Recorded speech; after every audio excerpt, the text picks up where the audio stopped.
Diseminasi Penyebaran Budaya Positif CGP Angkatan 11 oleh Ibu Ratna.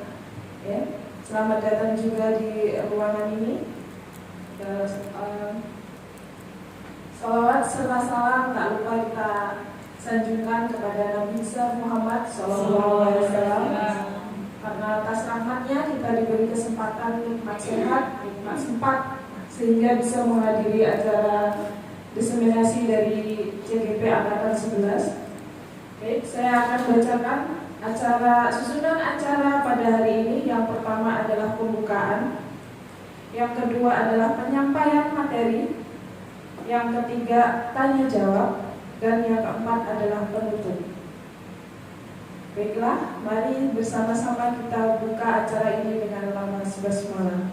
Bismillahirrahmanirrahim.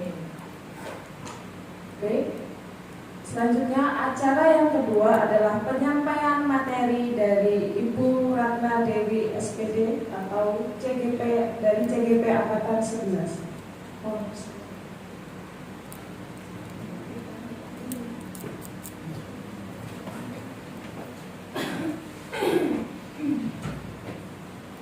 Bismillahirrahmanirrahim. Assalamualaikum warahmatullahi wabarakatuh. Waalaikumsalam warahmatullahi wabarakatuh. Alhamdulillahirabbil alamin. Puji syukur marilah kita panjatkan kehadiran Allah Subhanahu wa taala, yang mana pada kesempatan hari ini kita masih diberikan nikmat sehat, nikmat kesempatan sehingga kita dapat berkumpul di ruangan ini dalam keadaan sehat semuanya. Salawat beserta salam marilah selalu kita sanjungkan ke junjungan kita Nabi besar Muhammad Sallallahu Alaihi Wasallam, yang selalu kita nanti-nantikan syafaatnya di yaumul qiyamah. Amin Allahumma amin. Terima kasih atas kehadiran Bapak dan Ibu sekalian pada acara diseminasi budaya positif untuk tugas aksi nyata saya di modul 1.4. Yang pertama, perkenalan terlebih dahulu kepada Bapak Ibu sekalian. Next.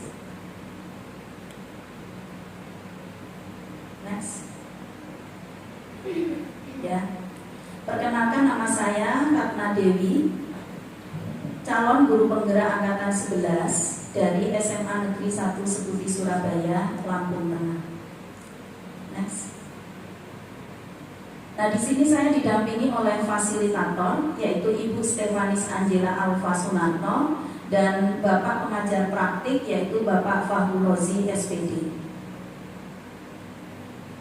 Nah, di dalam aksi nyata modul 1.4 di sini berdasarkan filosofi Ki Hajar Dewantara, di mana setiap anak terlahir membawa kodratnya masing-masing.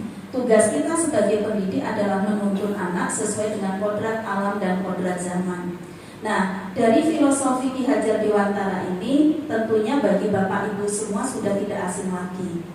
Yang dulu pada waktu belajar, pada waktu di SD tentunya kita pernah mempelajari tentang Tutpuri Handayani, tentang bagaimana Ki Hajar Dewantara di dalam dunia pendidikan supaya kita itu jadi penuntun, supaya kita jadi pendorong, supaya kita itu mencontoh dan lain sebagainya. Nah, di sini di dalam filosofi Ki Hajar Dewantara bahwa di dalam anak itu terlahir sesuai dengan kodratnya masing-masing. Pada waktu kita dulu sekolah tentunya akan berbeda jauh dengan kita sekarang menjadi guru, gitu. Karena zaman kita belajar dulu dengan zaman kita belajar sekarang itu berbeda, begitu. Baik, next. Nah, sesuai dengan aksi nyata modul 1.4 di mana itu menyatakan mengenai budaya positif, maka kita kaji terlebih dahulu mengenai budaya positif itu sendiri. Sebelum kita kaji mengenai apa itu budaya positif, sekarang kita kaji dalam kehidupan sehari-hari dulu. Budaya itu kan merupakan sebuah kebiasaan terakhir dari dipaksa dulu, gitu. Contoh kita sendiri, kalau misalkan bangun pagi, kalau tidak dipaksa, kira-kira jadi bangun pagi tidak Bapak Ibu? Tidak jadi. Nah, tapi dengan dipaksanya itu, maka lama-lama menjadi kebiasaan. Nah, kalau sudah menjadi kebiasaan, akhirnya menjadi budaya, kan begitu. Positif ini hal-hal yang baik yang sering dilakukan. Jadi kalau diartikan budaya positif itu adalah kebiasaan yang baik. Nah, kalau diartikan secara keseluruhan, budaya positif di sekolah itu adalah nilai-nilai, keyakinan-keyakinan, dan kebiasaan-kebiasaan di sekolah yang berpihak pada murid agar murid dapat berkembang menjadi pribadi yang kritis, penuh hormat, dan bertanggung jawab. Ini adalah budaya positif. Nah, kita sebetulnya di dalam keseharian sudah melaksanakan ini, Bapak Ibu, gitu. Ini bukan berarti hal yang baru mengenai budaya positif yang secara teori yang dikaji di sini, tidak. Ini sudah dilakukan setiap hari. Tentunya Bapak Ibu guru juga sudah melaksanakan setiap hari. Contoh nih, pagi-pagi kalau di sekolah kita ada tim greeter. Tim greeter itu adalah Bapak Ibu guru yang bertanggung jawab menyambut kedatangan murid-murid di pagi hari. Gitu. Jadi pada waktu menyambut murid-murid di pagi hari itu ditentukan ketentuan tata tertib mengenai 5S. Salam, senyum, sapa, sopan, santun. Itu dilakukan setiap hari.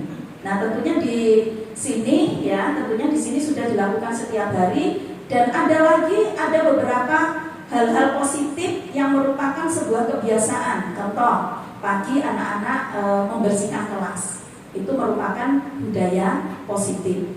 Terus mau masuk kelas baris terlebih dahulu supaya tertib, itu juga merupakan budaya positif. Dan banyak hal lagi, mengikuti upacara bendera, senam bersama, terus kerja bakti di setiap hari Jumat di minggu ke-1, berikutnya melaksanakan ibadah di waktu zuhur, terus melaksanakan ibadah sholat duha pada waktu ada jam pelajaran agama dan sebagainya. Itu merupakan budaya positif.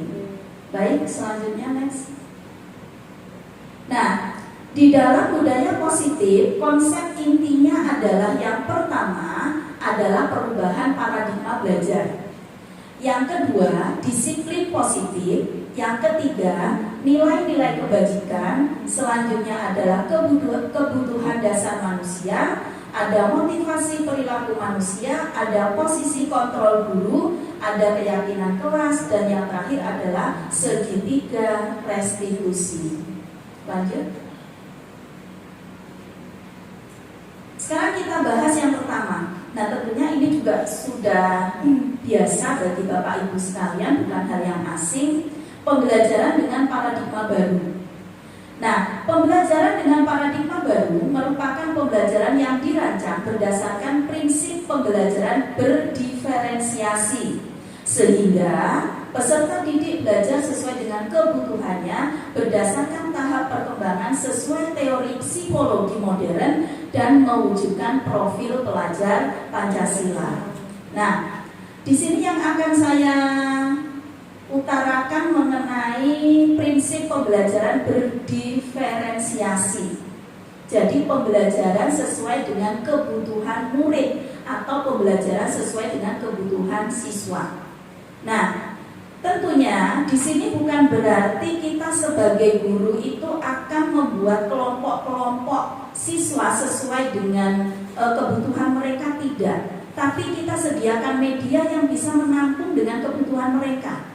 Begitu. Bukan berarti anak yang dia mempunyai kekurangan penglihatan dikelompokkan misalkan, terus yang mempunyai kekurangan di pendengaran dikelompokkan, atau dia yang senang melihat benda-benda bergerak sehingga dia lebih mudah memahami pembelajaran dikelompokkan. Bukan begitu. Tapi bagaimana kita sebagai guru membuat media itu menarik buat mereka, jadi semua kebutuhan itu bisa terpenuhi semuanya. Itu yang dimaksud dengan berdiferensiasi. Nah, mengenai profil pelajar Pancasila ini juga saya rasa sudah tidak asing lagi, di mana terdapat 6 profil pelajar Pancasila. Yang pertama adalah beriman dan bertakwa kepada Tuhan Yang Maha Esa dan berakhlak mulia. Yang kedua, berkebinekaan global. Yang ketiga, gotong royong, kreatif, bernalar kritis, dan mandiri. Baik, berikutnya. Nah, selanjutnya adalah miskonsepsi tentang teori kontrol. Nah, ini memang yang perlu kita pahami, yang tentunya kalau misalkan ya kemarin pada waktu kita praktek ke kelas kok masih seperti itu, berarti kita sekarang sudah tahu teorinya. Nah, apakah dari teori itu langsung berhasil, Bu? Ya tentu tidak, semua ada prosesnya, semua ada prosesnya. Berhasil atau tidaknya itu tergantung nantinya bagaimana untuk menjalani proses tersebut. Baik, miskonsepsi tentang teori kontrol. Yang pertama, ilusi mengontrol murid. Ya, ilusi itu apa sih? Menghayal ya, harapan, ya harapannya. Nah, yang pertama adalah ilusi bahwa semua penguatan positif efektif dan bermanfaat. Harapannya begitu, gitu. Tapi bagaimana dengan prosesnya? Nah ini, ya prosesnya ini yang perlu kita sebagai guru harus memahami bagaimana prosesnya ini nanti. Yang kedua, ilusi bahwa orang dewasa itu berhak memaksa. Ilusi bahwa orang dewasa itu berhak memaksa. Padahal saya sendiri sampai dengan saat ini juga masih punya harapan seperti itu. Jadi kalau kita dewasa itu bisa memaksa yang umurnya masih di bawah kita. Padahal itu adalah harapannya begitu. Apakah di dalam prakteknya seperti itu? Belum tentu. Gitu, belum tentu. Bahkan terkadang yang di bawah kita juga pengennya juga memaksa kita, kan begitu. Berikutnya, ilusi bahwa kritik dan membuat rasa bersalah mampu menguatkan karakter. Harapannya begitu. Ya, tapi dalam kenyataannya juga butuh proses, gitu. Baik, selanjutnya. Nah, di sini mengubah paradigma stimulus respon ke pendekatan teori kontrol. Ya, yang pertama stimulus respon. Realitas kebutuhan kita sama. Sedangkan di teori kontrol bahwa realitasnya kebutuhan kita itu berbeda. Tapi memang benar, kebutuhan kita itu berbeda, gitu. Misalkan nih, ya kita sama-sama makan, tentunya porsi yang kita butuhkan antara yang satu dengan yang lain itu berbeda, walaupun kebutuhannya sama-sama makan untuk kebutuhan hidup maksudnya, gitu. Tapi porsinya tentu berbeda, begitu. Terus misalkan kebutuhan hidup yang lainnya misalkan sandal, sama-sama pakaian. Tapi porsi pakaian antara yang satu dengan yang lainnya berbeda sesuai dengan seleranya masing-masing. Berikutnya, semua orang melihat hal yang sama, sedangkan di teori kontrol semua orang memiliki gambaran yang berbeda. Walaupun tujuannya sama, tentu jalan untuk menuju tujuan itu berbeda-beda. Berikutnya, stimulus respon yang berikutnya adalah kita mencoba mengubah orang agar berpandangan sama dengan kita. Sedangkan di teori kontrol kita berusaha memahami pandangan orang tentang dunia. Maksudnya secara global. Kita itu dapat memahami dari pandangan orang yang berbeda-beda. Stimulus respon yang berikutnya adalah perilaku buruk dilihat sebagai kesalahan. Sedangkan di teori kontrol semua perilaku memiliki tujuan. Nah, ini yang menarik, ya. Semua perilaku memiliki tujuan. Nah, ini terkadang di dalam keseharian di dalam kelas, tentu anak yang dia itu baik-baik saja dengan yang menurut kita itu tidak baik-baik saja, itu semua punya alasan. Ya, semua punya alasan. Bahkan anak yang dia bolos, ya, maksudnya bolos di jam sholat yang dia tidur selonjoran di bawah kursi, itu juga punya alasan.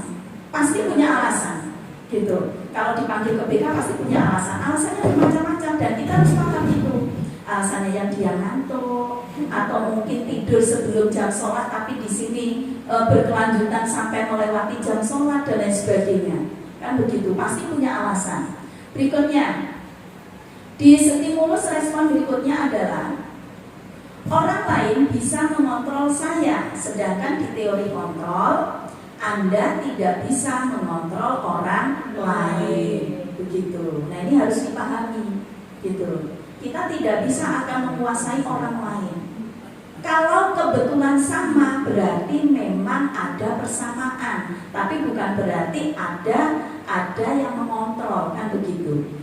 Berikutnya stimulus respon berikutnya adalah pemaksaan ada pada saat rujukan gagal. Sedangkan di teori kontrol, kolaborasi menciptakan pilihan-pilihan baru. Maksudnya kerjasama itu menciptakan pilihan-pilihan baru. Jadi ada ide-ide baru setelah ada kolaborasi atau kerjasama dengan orang lain. Berikutnya di stimulus respon berikutnya yang terakhir, yaitu model berpikir menang atau kalah. Sedangkan di teori kontrol, model berpikir menang dan menang, kan begitu. Berikutnya next. Selanjutnya adalah yang dibahas adalah di budaya positif itu adalah disiplin positif. Kita kaji dulu mengenai pengertian dari disiplin positif. Disiplin berasal dari kata disiplina yang artinya belajar. Disiplin mengacu pada disiplin diri yang memiliki tanggung jawab terhadap apa yang dilakukannya berdasarkan nilai-nilai yang diyakini. Nah, ini juga sudah kita laksanakan di setiap harinya gitu.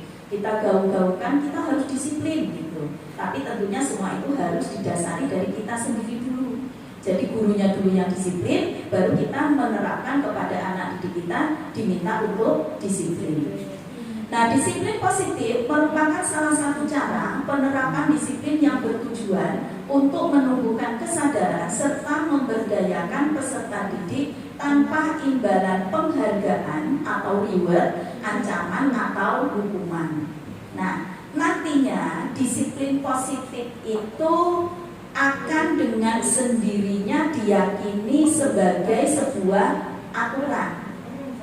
Jadi bukan berarti disiplin itu ditegakkan, ditaati karena ingin mendapatkan penghargaan.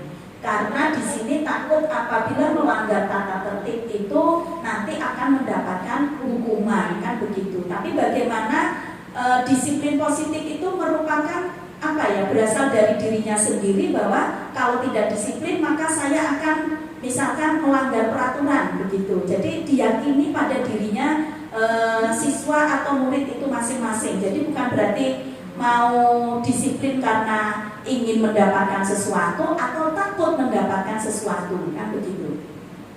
Nah, sebagai pendidik, tujuan kita adalah menciptakan peserta didik yang memiliki disiplin diri sehingga mereka berperilaku mengacu kepada nilai-nilai kebajikan universal dan memiliki motivasi intrinsik dalam perubahan-perubahan perilaku ke arah yang lebih baik. Jadi maksudnya di sini adalah disiplin itu berasal dari diri sendiri siswa tersebut. Misalkan nih, ya, dia ada jadwal piket. Dengan sendirinya paham bahwa di hari Senin adalah jadwal piket dia, tanpa disuruh, terus tanpa dipanggil oleh gurunya untuk membersihkan, dia sudah sadar sendiri bahwa di hari Senin itu merupakan jadwal piketnya, kan begitu. Jadi dengan kesadaran sendiri sudah punya tanggung jawab untuk membersihkan kelas. Nah, maksud dari disiplin nantinya seperti itu. Lanjut next. Nah, selanjutnya adalah nilai-nilai kebajikan. Kebajikan itu adalah nilai yang baik, ya, nilai yang baik. Nah, nilai-nilai kebajikan adalah sifat-sifat positif manusia yang merupakan tujuan mulia yang ingin dicapai setiap individu. Nilai-nilai tersebut bersifat universal dan lintas bahasa, suku, agama maupun latar belakang. Nah, di sini yang saya contohkan adalah kegiatan bersih-bersih kelas, ya, yang dilakukan serentak dalam satu kelas, bahkan dari semua kelas. Jadi tidak hanya yang piket di saat itu.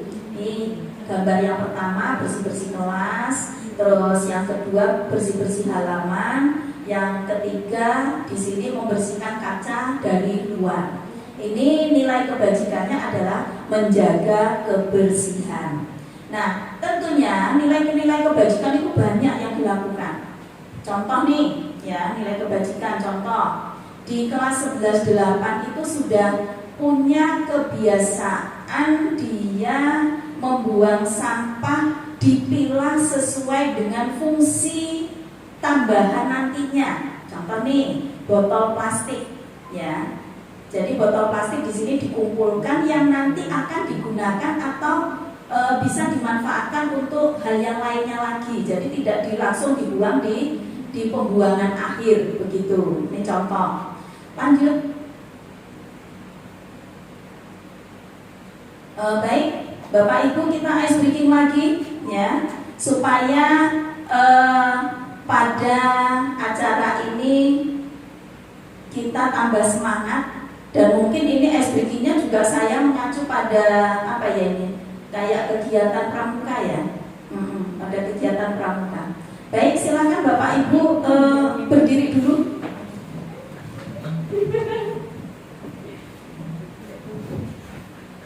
Tepuk tangannya berarti yang keras ya, supaya meriah. Baik, di sini judulnya tepuk 5S, ya, tepuk 5S. Bila bertemu teman tersenyumlah, lalu ucapkan salam kepadanya. Sapa apa kabarnya, sopanlah terhadapnya, santunlah tanda sayang kepadanya. Baik, saya serahkan ke peserta untuk memimpin ice breaking. Silakan Bu Puji. Apa bisa nyanyi? Tidak baca. Jadi sebetulnya ada ratu ice breaking di sini. Sebenarnya dari sini Bu kita. Oke, tepuk 5S.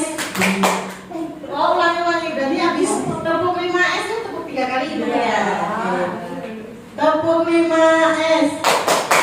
Bila bertemu teman tersenyumlah, lalu ucapkan salam kepadanya.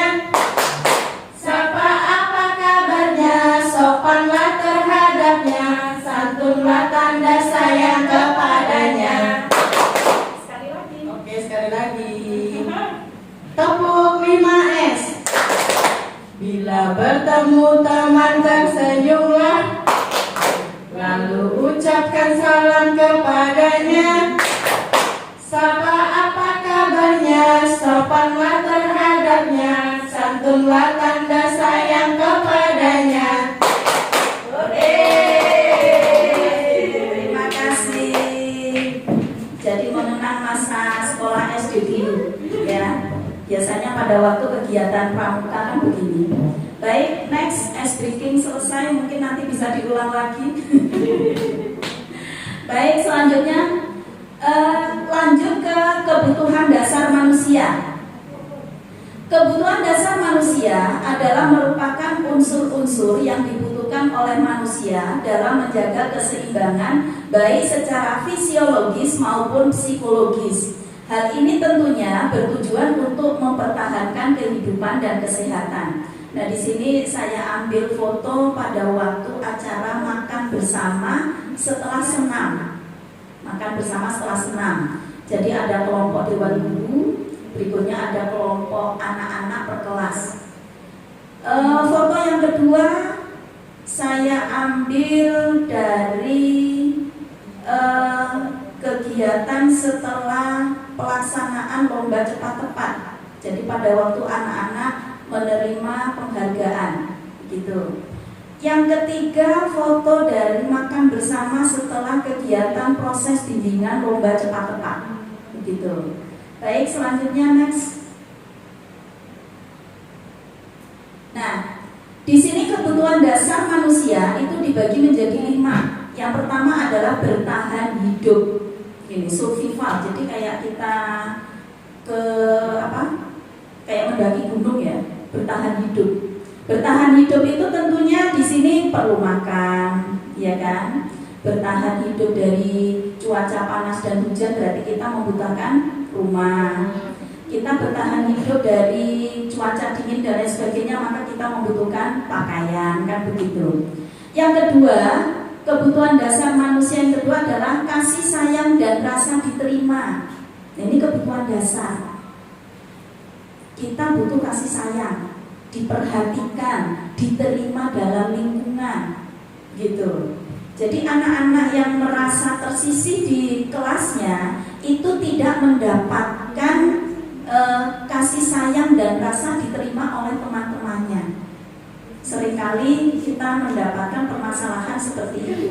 Jadi katanya saya nggak ditemenin lah, cerita ke gurunya, atau misalkan saya diolok-olok lah. Nah itu berarti dia tidak mendapatkan pemenuhan kebutuhan yang kasih sayang dan rasa diterima, kan begitu. Yang ketiga adalah kebebasan, ya. Jadi kebutuhan dasar manusia itu adalah kebebasan, tidak mau dipaksa, jadi bebas, gitu. Jadi mau pakai baju gaya apapun bebas, gak ada paksaan. Tapi tentunya kalau di lingkungan sekolah itu sudah ada aturannya, jadi nggak boleh sebebas seperti di luar sekolah, tidak, kan begitu. Tapi tentunya kebebasan ini kebebasan yang terkontrol. Jadi kebebasan bukan yang terus awur-awuran semaunya sendiri, kan tidak. Yang keempat adalah kesenangan. Nah ini kebutuhan dasar manusia itu butuh kesenangan. Nah kesenangan ini tentunya nanti akan berakibat terhadap psikologis, ya. Misalkan nih kita keseharian itu penat dengan pekerjaan, maka butuh kesenangan, jalan-jalan sore misalkan, ya, jalan-jalan tipis, misalkan jalan-jalan kemana, mancing dan lain sebagainya mungkin. Terus nanti libur panjang punya agenda rekreasi, misalkan ke kolam renang dampingi anak, atau mungkin keluar Jawa dan sebagainya. Itu kebutuhan dasar manusia yang keempat. Berikutnya adalah penguasaan, ya. Penguasaan ini juga merupakan kebutuhan dasar manusia. Berupa apa? Misalkan nih kalau anak didik itu dia belajar, ya, belajar karena ingin mendapatkan ranking misalkan. Nah ini merupakan kebutuhan dasar manusia, penguasaan, gitu. Terus contoh misalkan kita mau mengikuti ujian apa gitu misalkan, maka apa?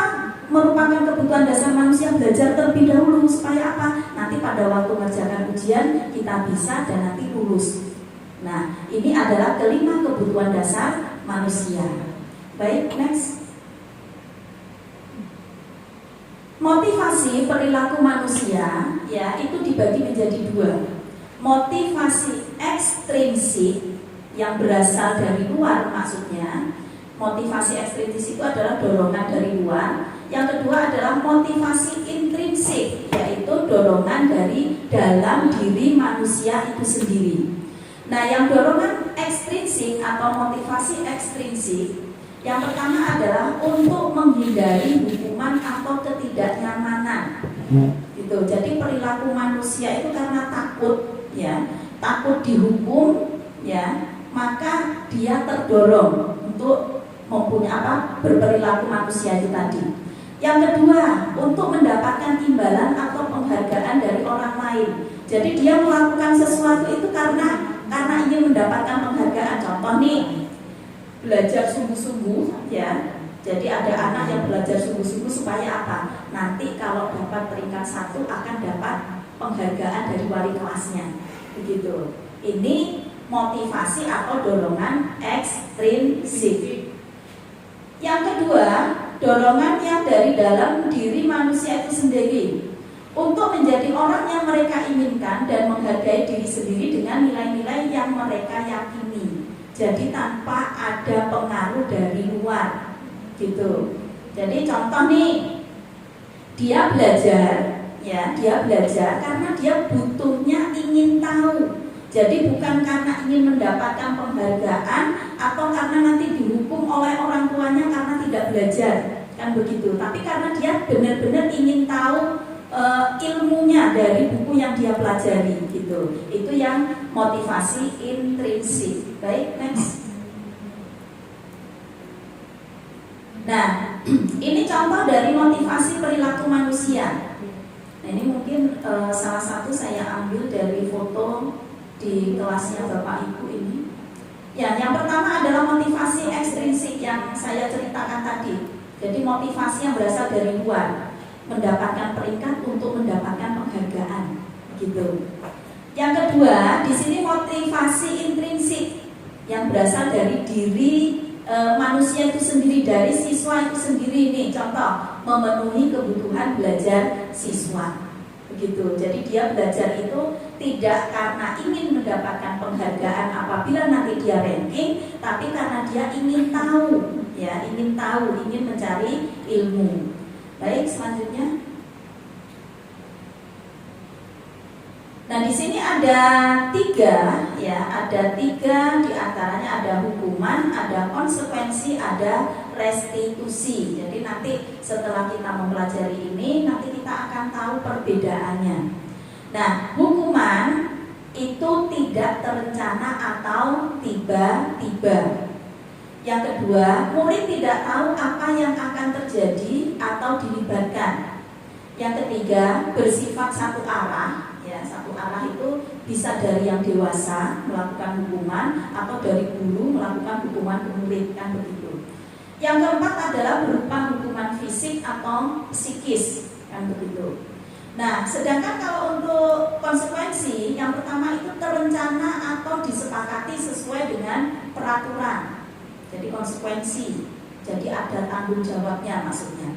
Yang kedua, murid tetap dibuat tidak nyaman. Karena kalau melanggar sesuatu takut nanti dimintai pertanggungjawaban, kan begitu. Yang ketiga, sikap guru selalu memonitor murid, jadi selalu dipantau, gitu. Nah, sedangkan untuk yang restitusi di sini ada dua. Yang pertama adalah proses menciptakan kondisi bagi murid untuk memperbaiki kesalahan. Jadi apabila ada murid yang melanggar peraturan, maka bagaimana dia itu bisa memperbaiki kesalahan. Yang kedua, proses kolaboratif yang mengajarkan murid untuk mencari solusi sendiri. Jadi apabila melakukan kesalahan ditanya, kira-kira nanti solusinya bagaimana? Mungkin dia mau memperbaiki atau mungkin tidak melakukannya lagi dan lain sebagainya. Baik, lanjut. Baik. Nah, ini ada 5 posisi kontrol guru. Terus terang Bapak Ibu, saya juga pernah mengalami kelima-limanya. Begitu. Tapi tentunya setelah kita pelajari materi ini tentang budaya positif, ya, mudah-mudahan nanti kita selalu menggunakan yang manajer. Tapi tentunya tergantung dari kasusnya masing-masing, kan begitu. Tapi kalau bisa untuk yang pertama dihindari supaya kita tidak mendapatkan masalah, kan begitu. Baik, 5 posisi kontrol guru. Yang pertama adalah penghukum, ya. Yang pertama adalah penghukum. Nah, penghukum di sini, ya, mungkin seringkali dilakukan terhadap murid yang salah yang langsung diberikan sanksi. Contoh nih, misalkan tidak mengerjakan PR, hukumannya misalkan lari lapangan sebanyak 10 kali, gitu. Ya mungkin sekarang volumenya sudah dikurangi untuk hal-hal seperti itu. Tapi terkadang juga harus kita melakukan seperti itu. Karena apa? Mungkin sudah di tahap anak ini diberi toleransi, tidak pernah paham, kan begitu. Berikutnya adalah memantau. Jadi posisi kontrol guru itu terkadang juga sebagai pemantau. Memantau kegiatan anak dari pertama sampai terakhir, dari pertama dia di kelas, ya, maksudnya awal pembelajaran sampai terakhir, bagaimana kegiatan dia secara keseluruhan. Terus kalau melanggar peraturan dipantau apakah nanti setelah dipanggil BK atau mungkin dipanggil guru itu ada perbaikan yang lebih baik atau tidak, itu pemantau. Berikutnya adalah posisi kontrol guru sebagai teman. Nah, karena ini tingkatan SMA, memang posisi kontrol guru sebagai teman ini harus sering dilakukan. Tapi juga tidak selalu anak itu dijadikan teman. Karena nanti kalau siswa selalu dianggap sebagai teman, maka nanti guru itu tidak akan ada tidak akan ada wibawanya terhadap murid, kan begitu. Berikutnya adalah pembuat merasa bersalah. Nah, ini juga sebetulnya seringkali saya setiap kali mendapatkan kasus anak itu seringkali saya downkan. Jadi menurut 5 posisi kontrol ini adalah urutan yang keempat, yaitu pembuat merasa bersalah. Jadi diberikan pertanyaan, jadi anak itu akhirnya apa? Merasa bersalah dia, kan begitu. Berikutnya yang terakhir adalah manajer. Nah ini, apabila menemui sebuah kasus di anak, sebisa mungkin kita sebagai guru itu menggunakan yang posisi kontrol sebagai manajer, kan begitu. Baik, selanjutnya. Contoh penerapan 5 posisi kontrol guru. Nah ini ada kasus, ya contoh kasus. Siswa datang terlambat masuk ke kelas. Kalau 5 posisi kontrol guru yang pertama yang sebagai penghukum, ya itu pasti kalimatnya yang akan diutarakan ke anak adalah begini: sama kamu ambil sampah dulu sebelum masuk ke kelas. Itu yang sebagai penghukum, kan begitu. Jadi sebelum melakukan tindakan sebelumnya harus ada hukuman dulu gitu. Berikutnya, kalau pembuat rasa bersalah, maka kalimatnya adalah, sudah berapa kali ibu ingatkan kamu agar tidak datang terlambat? Kamu sudah membuat ibu kecewa. Nah, jadi anak ini dibuat dia itu merasa bersalah banget karena apa? Sudah membuat kecewa gurunya, kan begitu. Lanjut.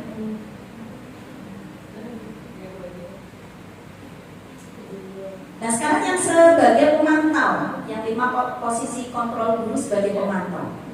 Kalimatnya begini: kamu sudah melanggar aturan sekolah atau kelas. Kamu tahu konsekuensinya. Ibu akan mencatat kesalahan kamu hari ini untuk bahan perbaikan kamu di kemudian hari. Nah ini pemantau. Jadi diawasi terus perkembangan anak itu. Dari pertama dia melakukan kesalahan sampai dengan terakhir ada perbaikan tidak, kan begitu. Berikutnya yang sebagai teman, kalimatnya begini: kali ini ibu maafkan kamu, tapi lain kali jangan datang terlambat lagi ya. Ayo dong bantu ibu ya. Ini yang sebagai teman. Dan itu juga saya yakin ibu-ibu semua dan bapak-bapak semua seringkali melakukan hal itu. Jadi berusaha untuk menjadi teman, kan begitu. Lanjut. Nah ini yang sebagai manajer yang harus kita lakukan sebetulnya untuk semua kasus, kan begitu.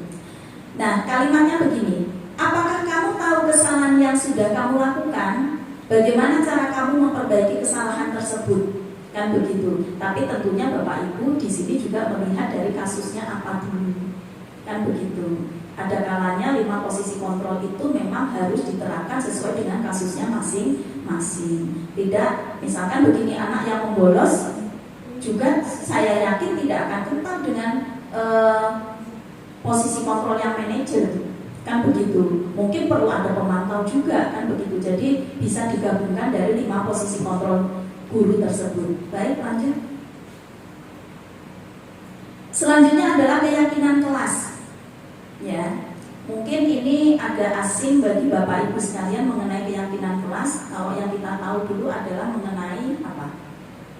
Kesepakatan kelas, gitu. Jadi sebetulnya juga nggak jauh beda. Jadi di sini ada perbedaan nanti di antara keyakinan kelas dengan kesepakatan kelas. Nah, mengapa keyakinan kelas? Mengapa bukan peraturan kelas? Kan begitu. Baik, lanjut. Nah, di sini ada ilustrasi antara peraturan dan keyakinan. Mengapa kita memiliki peraturan tentang protokol kesehatan, yaitu menggunakan masker dan mencuci tangan setiap saat? Mungkin jawaban Anda adalah untuk kesehatan dan atau keselamatan, kan begitu. Lanjut. Nah, sekarang pembentukan keyakinan kelas. Jadi pembentukan keyakinan kelas itu dibuat bersifat abstrak, jadi bukan konkret. Konkret itu nyata, kalau abstrak kan berarti semu, kan begitu. Nah yang kedua berupa pernyataan universal, jadi menyeluruh. Jadi nanti kalimatnya beda antara keyakinan kelas dengan peraturan kelas. Yang ketiga dibuat dalam pernyataan positif. Yang keempat sedikit saja agar mudah diingat. Jadi kalau yang kita tahu selama ini kan peraturan kelas itu kadang ada 10, ya, ada 15, kan begitu. Jadi anak itu mengingatnya lupa. Sedangkan nanti kalau dibuat keyakinan kelas, di situ hanya sedikit saja. Jadi bahasanya seperti bahasa kalimat mengajak dan lain sebagainya, dan di sini mudah diingat oleh anak-anak. Berikutnya sesuai dengan kondisi kelas dari sekolah sehingga mudah diterapkan. Gitu. Jadi mudah diterapkan di sini. Jadi bukan sesuatu yang baru, tapi sesuatu yang lama, tapi diperbarui berdasarkan pembentukan keyakinan kelas. Yang terakhir adalah semua warga kelas atau warga sekolah dilibatkan saat membuat keyakinan kelas. Jadi pada waktu pembuatan keyakinan kelas itu sebisa mungkin tidak ada yang izin pada waktu itu. Jadi paham benar pada waktu pembuatan keyakinan kelas. Baik, next. Selanjutnya adalah segitiga restitusi, di mana yang pertama adalah suatu proses dialog yang dilakukan guru terhadap siswa agar dapat menghasilkan siswa yang mandiri dan bertanggung jawab. Lanjut. Segitiga restitusi itu sendiri, yang pertama adalah menstabilkan identitas. Berdasarkan prinsip membuat kesalahan adalah bagian dari proses pembelajaran. Contoh nih pertanyaannya terhadap anak yang melanggar peraturan atau mengalami kasus. Ya, jadi pada waktu dialog itu diantaranya seperti ini. Berbuat salah itu wajar. Tidak ada manusia yang sempurna. Selanjutnya, ibu tidak mau mencari siapa yang salah, tapi ibu ingin mencari solusi dari permasalahan ini. Yang keempat, kamu berhak merasa begitu. Ini kalimatnya tulisannya double. Baik, di dalam menstabilkan identitas, ini sebetulnya juga sudah sering kita lakukan pada waktu memanggil anak karena dia melanggar peraturan. Hanya saja memang tidak runtut. Mungkin terkadang kita nadanya tinggi dulu, ya karena apa sudah gemes-gemuan kan gitu, ya.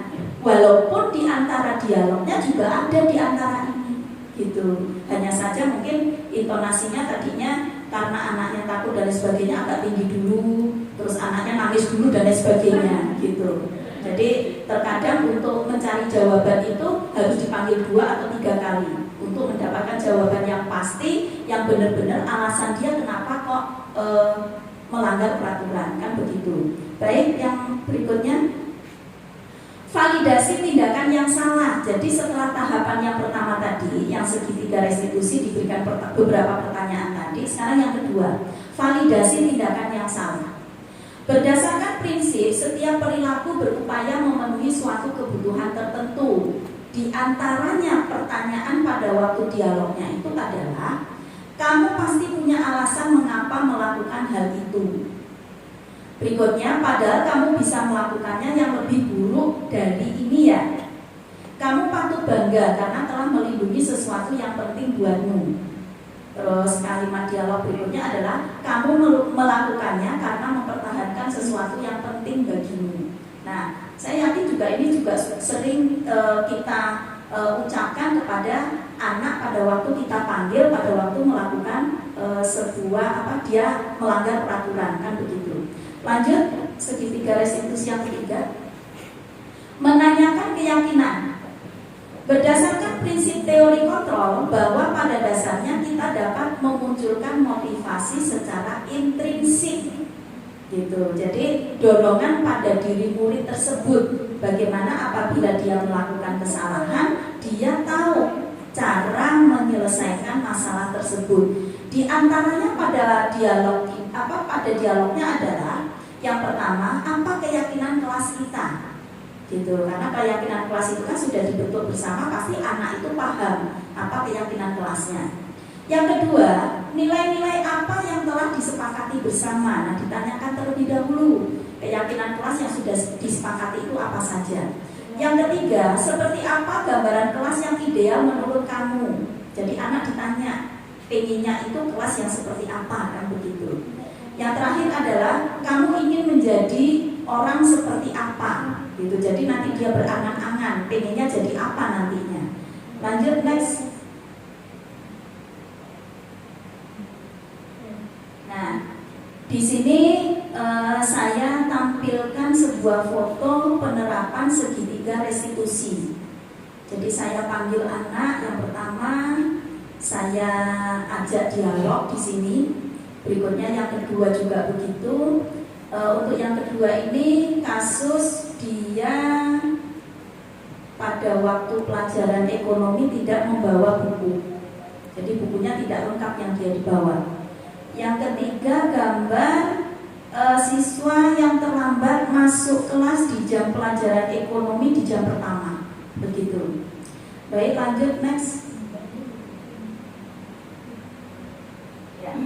Baik, di penutup. Dalam penerapan program disiplin positif, hendaknya guru memiliki standar kepribadian, profesional dan sosial yang baik, di mana guru mampu merefleksi dirinya dalam posisi kontrol saat ini.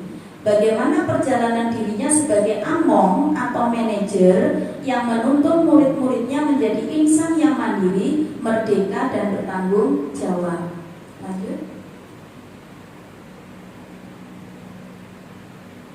Setelah saya mempelajari modul 1 secara holistik, mulai dari modul 1.1 tentang dasar pendidikan menurut pemikiran Ki Hajar Dewantara, modul 1.2 tentang nilai dan peran guru penggerak, modul 1.3 tentang visi guru penggerak, dan modul 1.4 tentang budaya positif, saya ternyata masih banyak memiliki kekurangan. Ada rasa penyesalan, malu dan rendah diri setelah saya merefleksikan pembelajaran yang sudah saya berikan ke peserta didik. Next. Ada kekeliruan dan kesalahan saat saya mendidik. Alhamdulillah melalui program guru penggerak ini saya masih diberi kesempatan untuk berubah menjadi guru yang benar-benar layak dan pantas untuk mendidik, serta mungkin bisa menjadi teladan bagi peserta didik. Lanjut. Baik, terima kasih untuk presentasi mengenai diseminasi budaya positif. Waktu selanjutnya saya serahkan ke moderator.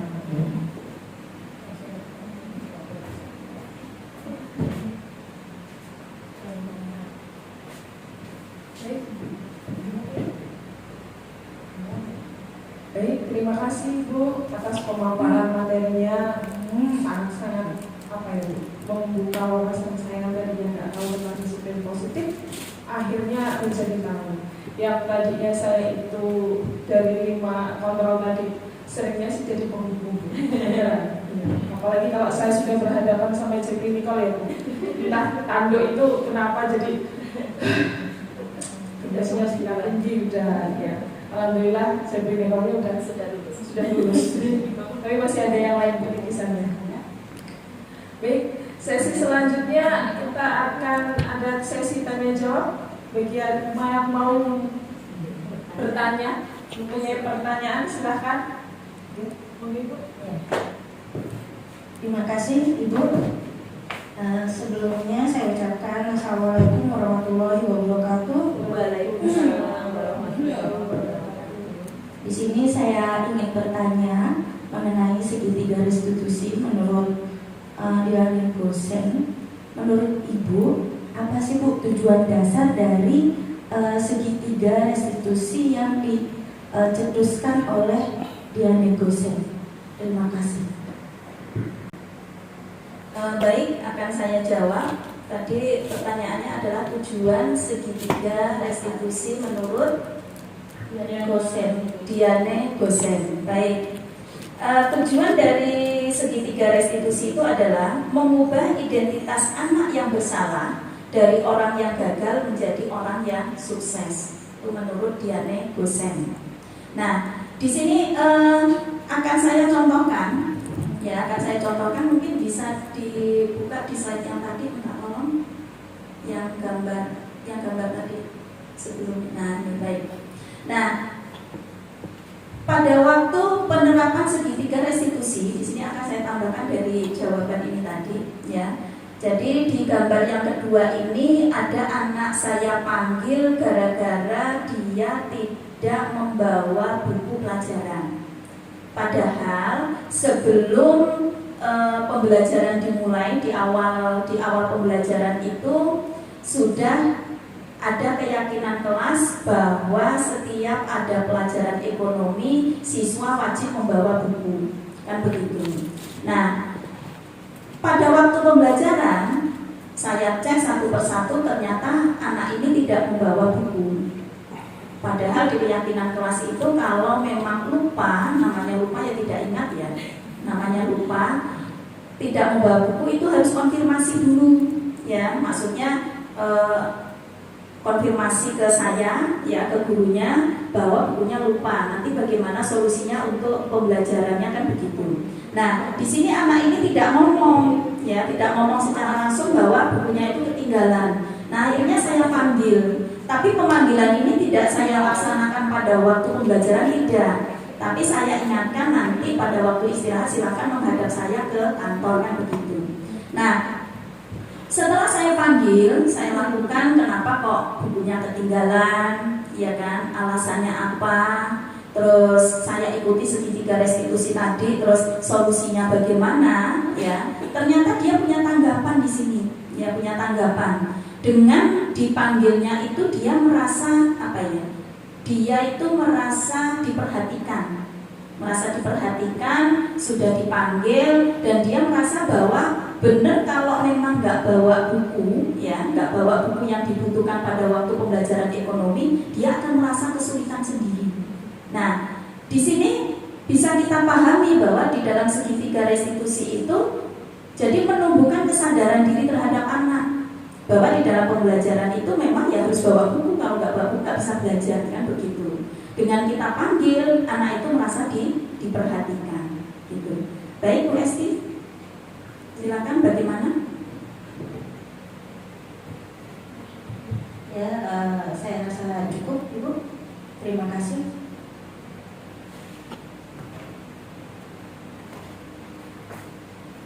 Oke, pertanyaan kedua, ada lagi atau tidak? Kalau tidak, saya sendiri yang bertanya. Honestly, tidak sendiri ya Bu ya. Bu, saya berbicara tentang disiplin ya Bu ya. Saya ketemu kasus ini Bu. Susah sekali untuk mendisiplinkan anak, karena anaknya Masya Allah, jadi lebih banyak istighfar sama dia. Ketika saya tanya, kok rambutnya acak-acakan Mas? Kenapa? Biasa food model. Kok rambutnya begitu Mas? Kenapa di sini kok ada kayak jalan itu? Betul. Biasa Bu, inilah ibu ini nggak tahu. Akhirnya kan gemes gitu. Apalagi saya kesabarannya tipis sekali. Gitu ya Bu ya. Yang saya ingin tanyakan tentang disiplin Bu. Bagaimana caranya mendisiplinkan anak? Sedangkan sekarang kita sering bertemu anak ya kurang lebih seperti itu. Terima kasih Bu. Baik, pertanyaan yang menarik ini ya. Pertanyaan yang menarik, bagaimana cara mendisiplinkan anak?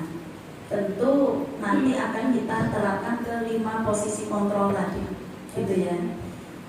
Coba Bu minta tolong yang 5 posisi kontrol.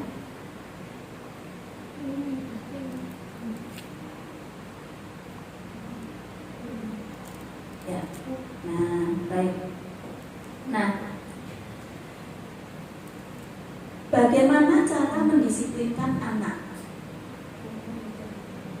Kita setiap hari tentu berharapnya ya, ilusinya bertemu anak itu ya yang baik-baik saja, ya kan? Nggak ketemu dengan masalah. Tapi kenyataannya di antara satu kelas itu pasti ada satu yang sering membuat masalah. Dan realitanya yang membuat masalah itu ya itu saja, gitu. Dan setiap kali ditanya kenapa kok dia membuat kesalahan, itu pasti ada jawabannya dan punya jawaban, gitu. Dan punya tujuan juga mereka itu, seperti yang ditanyakan oleh Bu Angel tadi, menemui sebuah permasalahan di mana di setiap kali anak itu berbuat salah ditanya ya punya jawaban. Nah, kalau ditanya ya bagaimana cara mendisiplinkan anak, berarti jawabannya adalah kita mendisiplinkan diri terlebih dahulu sebelum mendisiplinkan anak.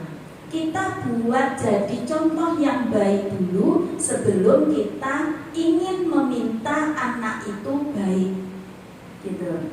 Seperti filosofi Ki Hajar Dewantara bahwa guru itu adalah panutan, ya kan? Guru itu adalah panutan, guru itu adalah contoh. Kalau dulu pada waktu saya SD itu ada istilah Guru kencing berdiri, anak kencing berlari. Tapi ya itu yang takril. Bahkan kita sebagai orang tua terhadap anak di rumah juga begitu. Kita sebagai guru di sekolah mencontohkan hal-hal yang baik ke anak begitu. Nah, hanya saja memang kendalanya kita sebagai guru itu kan punya karakter yang berbeda-beda. Nah, kalau seperti yang ditanyakan Ibu Angel tadi, bagaimana cara mendisiplinkan anak ya? Awalnya kita disiplin dulu, misalkan nih masuk kelas sesuai dengan jamnya dan tepat waktu. Kalau misalkan berhalangan hadir di kelas, diinformasikan terlebih dahulu, misalkan kasih tugas ya, atau bagaimana. Dan memberikan tugas ke anak itu juga harus ada kontrolnya. Karena anak ini juga pinter-pinter, apalagi anak SMA. Kasih tugas kalau tidak dikontrol ya iya aja, tapi tidak ada pertanggungjawaban. Nah, pertanggungjawabannya bagaimana Bu supaya anak itu bertanggung jawab? Ya tugas anak ada catatan terakhir dikumpul. Dikumpul ini juga merupakan tanggung jawab kita apa? Hasil tugas anak yang dikumpul tadi dikoreksi, diberi nilai. Gitu. Bahkan anak pun hanya diberi tanda tangan, atau mungkin sekarang ada guru yang kreatif lagi diberi stempel ya, kayak anak TK itu. Tapi memang ada kalanya anak SMA butuh perhatian seperti itu ya. Jadi diberi stempel, terus nanti yang salah itu diberi lingkaran biar diperbaiki. Itu anak merasa diperhatikan gitu.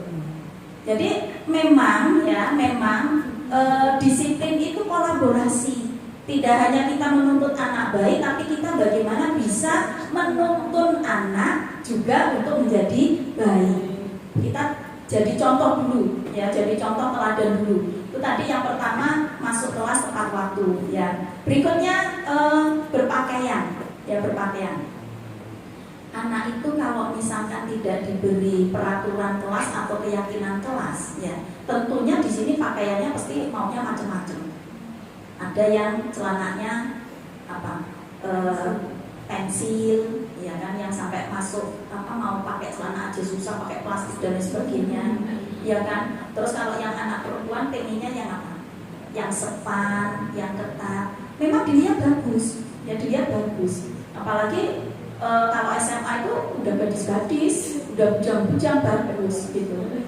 Nah, makanya di sekolah di sini di SMA ini kan diberikan peraturan bahwa roknya untuk yang perempuan atau yang putri itu kan tidak boleh sepan, ya, tidak boleh sepan.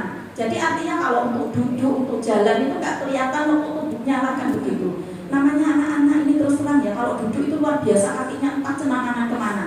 Nah, kalau misalnya pakai rok yang lebar ini kan masih ada apa ya? Ada ruang lah, ada ruang untuk bisa menutupi. Nah, tapi kalau itu roknya sepan, luar biasa begini. Nah, tentunya kita sebagai guru juga bisa memberi contoh. Kalau anak tidak boleh pakai rok sepan, ya berarti gurunya juga tidak boleh pakai rok sepan. Hanya saja yang mohon dimaklumi Bapak Ibu guru, kita juga punya karakter yang masing-masing. Kadang peraturan itu pengennya ya ilusinya ditaati, tapi ya ada kalanya mungkin pengen sesekali melanggarkan begitu.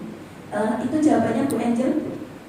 Baik Ibu, terima kasih. Alhamdulillah lebih terbuka lagi pengetahuannya, karena saya lebih sering jadi jujur penghukum dan membuat rasa bersalah.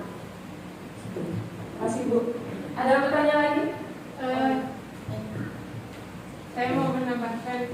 Silakan. Jadi, ya sedikit menambahkan ya Bu ya. Tadi bagaimana cara mendisiplinkan murid gitu ya. Tadi kan sudah ada keyakinan, kita berangkat dari situ. Ada keyakinan, dari situ kita tumbuhkan rasa yakin dari peserta didik kita. Kemudian dari situ nantinya akan tumbuh kedisiplinan dari peserta didik itu sendiri. Gitu ya. Itu tambahan dari saya. Terima kasih. Terima kasih Ibu Maria. Monggo yang lain yang mau menanggapi sesuai dengan pengalaman dari kasus di kelasnya, silakan. Semuanya Ibu, ada lagi? Menarik nih Bapak Ibu mengenai Apa tadi? disiplin positif ya. Kalau untuk anak SD beda ya sama anak SMA Bu ya. Kalau anak SD ada sedikit kesamaan. Kita itu harus mencontohkan terlebih dahulu. Karena kita itu panutan. Guru itu digugu dan ditiru, diyakini dan ditiru. Maka dari itu kita bisa memberikan contoh yang baik terlebih dahulu. Misal kalau soal kebersihan ya kita mencontohkan dulu, kita ngambil sampah, nyapu seperti itu. Karena kalau anak SD sejatinya dia itu baru mencontoh. Bahkan kakak kelasnya pun selalu dicontoh, kelakuan baik, kelakuan buruk itu selalu dicontoh sama yang kelas rendah. Kemudian kalau menurut saya bolehlah kita berikan pujian Bu, pujian kepada anak yang sudah berhasil dalam melakukan keyakinan kelas misalnya, sekedar pujian aja. Jadi dia lebih bersemangat besok lagi dalam menjalankan keyakinan kelasnya. Karena kalau di SD sih pasti anak-anak itu senang Bu kalau dipuji. Iya, anak-anak sudah bersih ya yang punya. Nah seperti itu dia bakal semangat lagi dalam menjalankan keyakinan kelas yang lainnya. Oke, itu saja Bu. Yang lainnya kayaknya sama tadi yang disampaikan oleh Bu Tante. Oke, terima kasih.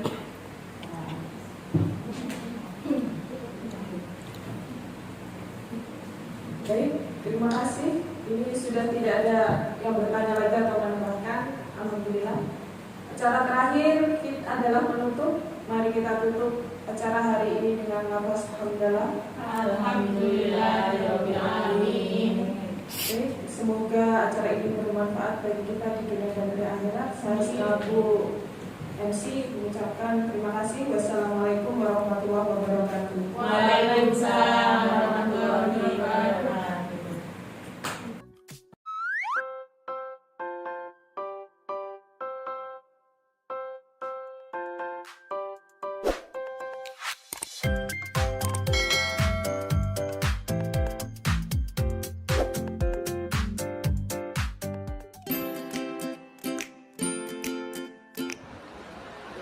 Assalamualaikum. Waalaikumsalam. Gimana kabarnya Pi? Baik, Bu. Baik. Suasana hatinya baik? Alhamdulillah. Sudah sarapan? Sudah. Sudah. Baik. Terima kasih. Tadi waktu pelajaran kan Ibu sudah pesan ke kamu suruh ngadep Ibu di kantor. Baik, Ibu mau tanya yang pertama. Tadi ada kejadian apa pas pelajaran itu? Saya nggak bawa buku folio, Bu. Terus saya nggak mengonfirmasi sama Ibu. Itu apa? Padahal itu adalah kewajiban saya untuk membawa buku folio di saat pelajaran ekonomi. Iya. Jadi gini Pi, namanya lupa, namanya salah, itu hal yang wajar, kan begitu. Nah tentunya Epi tidak membawa buku itu ada alasan. Apa alasannya? Alasannya karena lupa, Bu. Karena tadi malam itu belajar, tapi bukunya nggak langsung dimasukkan ke dalam tas. Jadi kalau bangun kesiangan itu dan buru-buru bukunya ketinggalan. Oh gitu. Lupa nggak dibawa. Lupa nggak dibawa karena semalam nggak dimasukkan ke dalam tas. Baik. Tapi dengan alasan lupa itu bukan berarti itu benar, kan begitu ya Epi ya. Baik. Kira-kira dulu pada waktu awal pembelajaran kan Ibu dengan teman-teman kamu satu kelas itu kan sudah membuat kesepakatan kelas. Kira-kira dengan Epi tidak membawa buku itu melanggar kesepakatan kelas kita enggak? Melanggar, Bu. Melanggar ya. Baik. Kalau itu melanggar kesepakatan kelas, kira-kira ada solusi tidak supaya tidak lupa lagi? Ada, Bu. Kalau sudah belajar itu, bukunya langsung dimasukkan dalam tas. Jika bangunnya kesiangan, bukunya tidak akan tertinggal karena sudah dimasukkan dalam tas. Oh iya, baik. Berarti supaya tidak lupa, Epi sudah punya solusi. Nanti setiap kali habis belajar, bukunya dimasukkan ke dalam tas untuk berjaga-jaga apabila nanti bangun kesiangan, terburu-buru, buku sudah ada di tas, jadi tidak ketinggalan lagi. Oke, terima kasih Epi. Sekarang silahkan kembali ke kelas. Terima kasih. Sama-sama. Assalamualaikum. Waalaikumsalam. Sudah sarapan? Sudah Bu. Alhamdulillah. Terima kasih sudah kesini. Tadi kan waktu pas pembelajaran Ibu udah pesen tuh si Epa pada waktu istirahat suruh nemenin Ibu. Ya. Ibu mau tanya yang pertama, tadi ada kejadian apa waktu pelajaran? Jadi ada kejadian saya terlambat masuk kelas Bu. Tapi saya langsung duduk dan tidak konfirmasi dahulu dengan Ibu. Oh gitu, iya. Jadi gini Pak, namanya terlambat masuk ke kelas itu hal yang wajar. Itu bukan kesalahan fatal, bukan, kan gitu.